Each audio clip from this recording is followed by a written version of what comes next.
How I became a breath hacker. I suppose it started as a child. I had severe asthma. I remember being about 6 years old and sitting in the doctor's office. He asked me, "What do you want to be when you grow up?" With all the passion and confidence of a 6-year-old wearing a Batman outfit, I said, "I'm going to be a fireman." With a blank expression on his face, he explained, "Reality." And in doing so, crushed my childhood dream. I'd worn that cheap plastic fireman's hat that I'd gotten for Christmas every day. I'd run up and down the hall rescuing my toys, and every opportunity I had, I'd use the garden hose to put out imaginary fires. But in that moment, he crushed all of that, and he probably didn't even realize what he'd done. As I sat in that chair, I felt smaller than I'd felt in my entire short life. My stomach felt heavy, and I just wanted to cry. Later that day, when I got home, I saw my fireman's hat, but I just couldn't bring myself to touch it. Unfortunately, as time went on, I didn't grow out of my asthma. I had to carry that blue puffer everywhere I went. I'd have to hide it in the bushes when I went surfing, and I still remember that feeling of anxiety I'd feel when I'd shake it and it was almost empty. As a young adult, I travelled far and wide and I paid specialist money I didn't have, and they all gave me the same advice as my general practitioner had been giving me for years: 2 puffs of this and 2 puffs of that. Eventually I stopped paying those specialist money I didn't have for advice I already knew, and I decided to look for myself.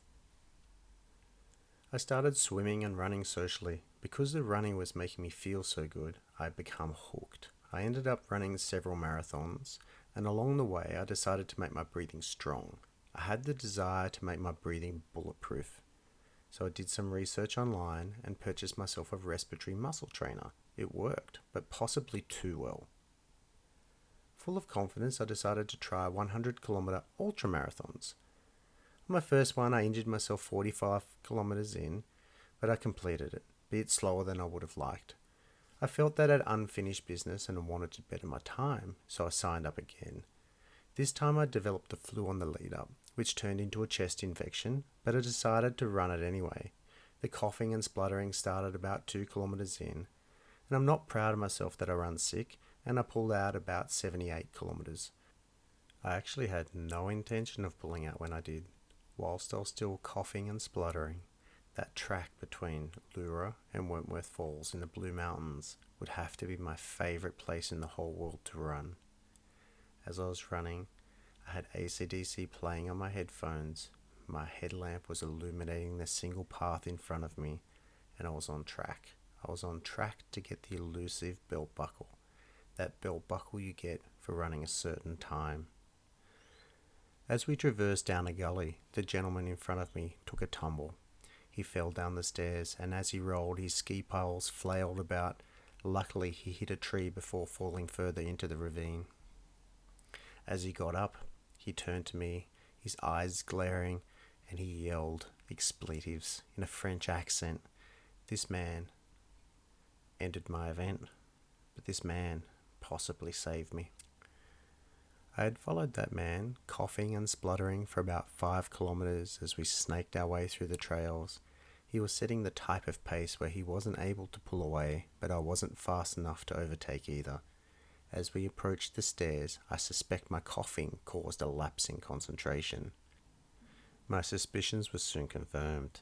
He had climbed out of the gully, brushed himself off, unloaded a barrage of insults in French, and turned to me and explained, "I've been listening to you coughing and spluttering for the last 5 kilometers. I suspect you have a chest infection," which I had. He then explained, healthy, fit people have heart attacks in events because they run with chest infections. He then explained, walk, don't run to the next checkpoint and pull out. He said, you are risking it. You are risking everything for this event. My advice is pull out. Part of me feels he saved my life that night. I say that because something happened to me after that event. I broke. I was literally running marathon distances in nature, up and down mountains, and then completely unexpectedly I found myself struggling to get out of bed. It hurt to tie my shoelaces, and I needed to hold a hand railing simply to walk downstairs. I'd gone from Superman to invalid, but I had a young family to support, a stressful job with long hours, and our small graphic design business Kindle was in a trademark dispute with Amazon that lasted years. Resting to heal was simply not an option. So it was off to see the doctors and specialists again. Long story short, a lot of blood and money was extracted, and the only answer was, "You're getting older." I became very disillusioned and skeptical, but I was still determined to heal. What I found on the road to recovery was the art and science of breathing. Not just slow relaxation breathing, but strategic and intentional use of breath, and at times it was quite uncomfortable. When I say uncomfortable, I mean ice baths for up to 15 minutes at a time, learning how to freedive and hold my breath so I could go to 20 meters on a single breath, running sand dunes with my mouth taped closed, and sitting in saunas doing breath reduction techniques that caused my anxiety levels to go through the roof. I've spent thousands of dollars on education and training, and I've learnt from the best. I created functional breathing and the breathe method simply because there wasn't a holistic framework available at the time. I had to piece methods together. It was like having to choose between a driver and a putter to play a round of golf.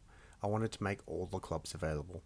I want to help people to be able to choose the correct techniques and tools for their required outcomes. That is how I became a breath hacker.